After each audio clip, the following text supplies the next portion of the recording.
Hi అండి, ఇదైతే last video continuation video. కాఫీకి అయితే పాలు పొయ్యి మీద పెట్టుకొని వర్షం అయితే ఫుల్గా పడుతూనే ఉంది, అందుకని డబ్బాలు అయితే ఆరలేదు.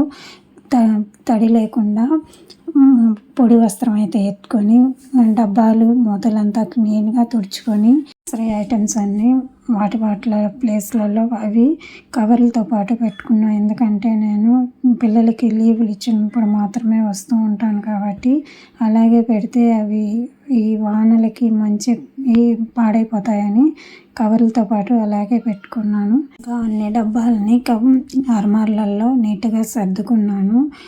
అన్ని డబ్బాలే ఉన్నాయి, స్టీల్ ఐటమ్స్ ఏం లేవు అనుకుంటారేమో. నేను అప్పుడప్పుడు వస్తూ ఉంటాను కాబట్టి అందుకని ఓన్లీ డబ్బాలు మాత్రమే యూజ్ చేస్తూ ఉంటాను. తర్వాత కాఫీ తాగేసి బిర్యానీకి అయితే రైస్ నానబెట్టుకొని చికెన్ కర్రీ పక్కన పెట్టుకొని ఇల్లు మొత్తం చెత్తలు చేసి బిర్యానీకి కావాల్సిన ఐటమ్స్ అన్నీ కౌంటర్ టాప్ పై పెట్టుకొని సైడ్ బిర్యానీకి కుక్కరు, ఇంకో సైడ్ బాండలి ఫ్రైకి అయితే పెట్టుకొని బిర్యానీ ఫ్రై అయితే కంప్లీట్ చేస్తాం. బిర్యానీ టేస్ట్ అయితే సూపర్గా వచ్చింది. చికెన్ ఫ్రై అయితే ఎక్సలెంట్గా వచ్చింది. ప్లీజ్ వీడియో నచ్చితే లైక్ చేసి సబ్స్క్రైబ్ చేసుకోండి.